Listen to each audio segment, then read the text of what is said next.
Hey, what's up? So, thought I would teach you some yoga. I made this practice to cool you down. It's not super intense, although it may not be right for everybody. And it's less than 30 minutes. So, hopefully you can work it into your day. I'm going to show you kind of piece by piece, so don't expect just the steady flow. I'm going to break it down a little bit, and you may want to practice piece by piece, maybe take notes, and learn to do the practice on your own without me, without the video, okay? Come to a standing position. Place your feet about hip width apart or a little wider, and let your arms hang by your sides in a relaxed way. Notice if your shoulders feel like they're way up, jacked up, and try to relax them. Balance your weight on both of your feet. Notice if you're standing more heavily on one side than the other. Bring yourself to a more balanced way of standing, as best you can. Start to notice your breath. Breathe in fully and exhale completely. Count the length of your inhalation and the length of your exhalation. See if you can bring your breath to a 4-4 ratio. So breathe in for 4 seconds and exhale for 4 seconds.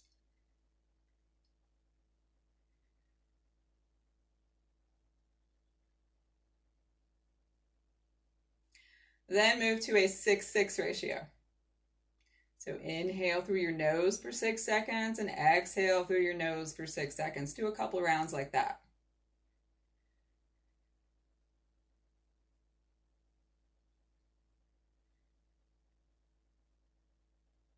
After a couple of those rounds, move to an 8-8 ratio if you can. If it's feeling like a strain to move up to an 8-8 ratio, keep it at the 6-6. Otherwise, do 2 rounds. Breathe in for 8 and exhale for 8. And then you'll go back down in reverse. So you go from 4-4 to 6-6 to 8-8, and then back to 6-6, then back to 4-4. You may want to spend some time just with that little breathing practice right there, okay? And that would be perfectly fine. If that was the only yoga you did today, that would still be okay. If you would like to continue after that, we're going to move through a moving mountain practice. So again, you're going to be in a standing position with your feet firmly planted on the floor, your arms loose by your sides. And we're going to use a cooling breath as we do this part of the practice. The cooling breath, if you saw my post earlier in the week, you inhale through your mouth and you exhale through your nose. If you can curl your tongue to form a little loop, you breathe in through your curled tongue. Otherwise, you can purse your lips as if you were breathing in through a straw, kind of like that little kissy face. So you'll inhale slowly, either through your tongue or through your lips, and exhale through your nose. Another way to do this, and this is good if you have issues with your gums, is to keep your teeth clenched, but not super tight. And inhale like this, so that you get cool air on your gums. So you can inhale that way and exhale through your nose as well. Any of those variations for a cooling breath will work. But you're going to inhale through your mouth that way. As you take your arms out and up with your arms turned palm side up. You can lift your chin slightly. And exhale through your nose as you bring your palms together and then down in front of your face to your chest and release them. So that's one whole breath. The inhalation to go up and the exhalation to bring your arms all the way down. As you do that cooling breath, let's do that again. Slow and steady breath. Both the inhale and the exhale. One more time.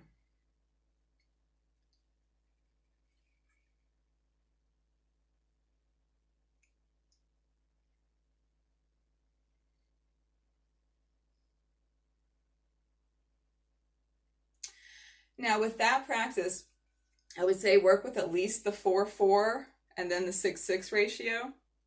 If you can get up to that 8-8 ratio, do a few rounds like that.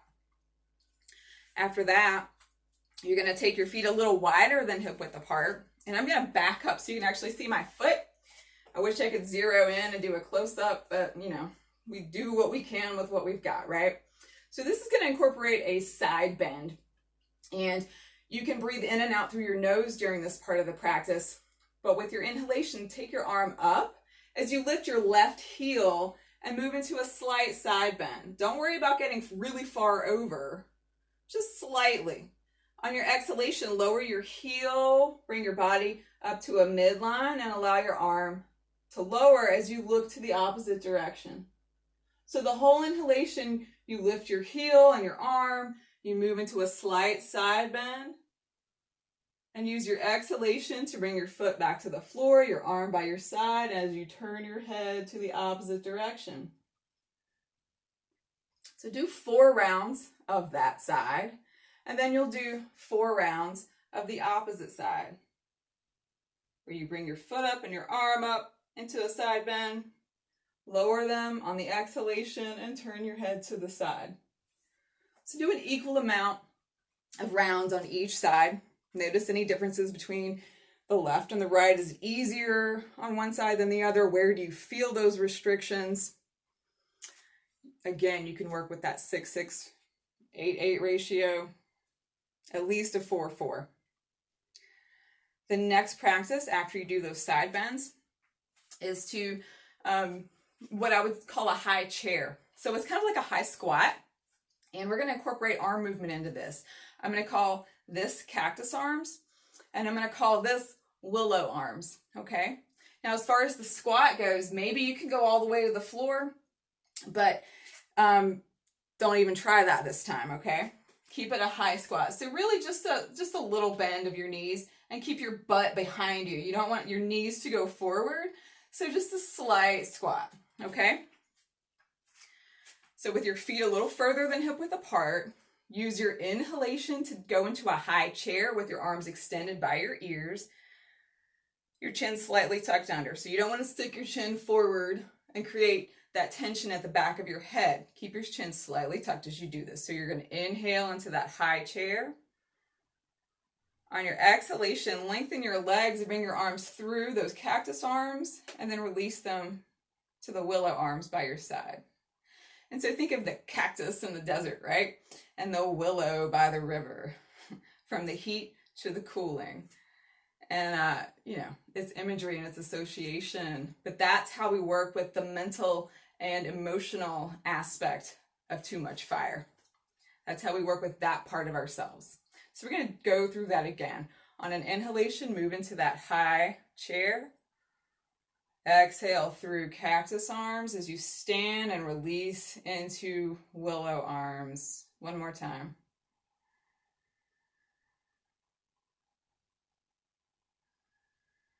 Slow and steady. Notice how you feel through the movement. I would say do maybe 4 to 6 rounds of that. And then after that, you can keep your feet about hip width apart, a little wider.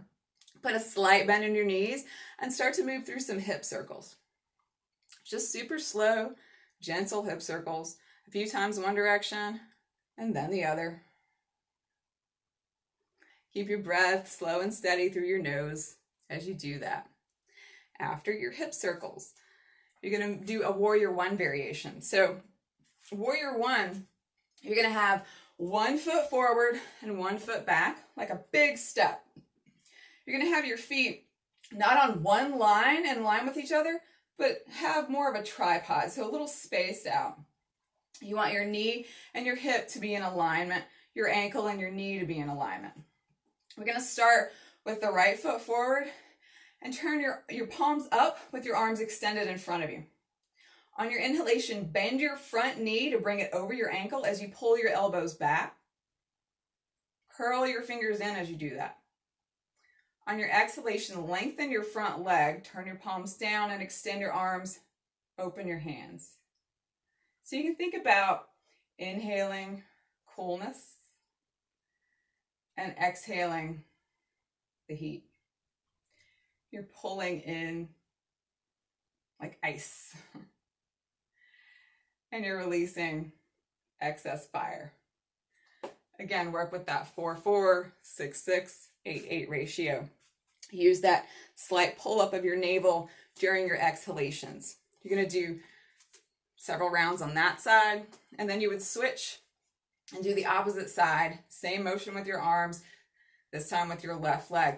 So what you should be aware of is the tendency to kick the back hip, whatever foot is behind you, that hip will tend to rotate towards the back, and you want to square your hips as much forward as you comfortably can.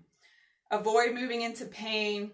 And so if it hurts to have your hips forward, let it be slightly turned, or take your feet more towards the edges of the mat and do a smaller bend with your knee.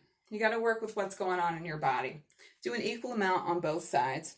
And then from there, we're going to go down to the floor. This is where it may not be right for everybody to do Chakravarkasana. Got to be okay on your hands and knees. If your body says, nope, I can't do that, you can move to a chair and go ahead and move into like a cooling breath practice again. If you're comfortable on your hands and knees, then what you can do is Chakravarkasana, where you've got your hands underneath your shoulders, your knees underneath your hips.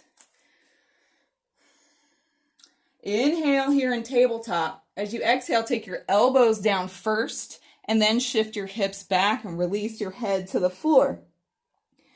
If your neck says, no, I can't go to the floor, you can have a block or a stack of books or blankets, a bolster, something so that the floor is up higher for you. Maybe even move your hands to here and stack if you want to.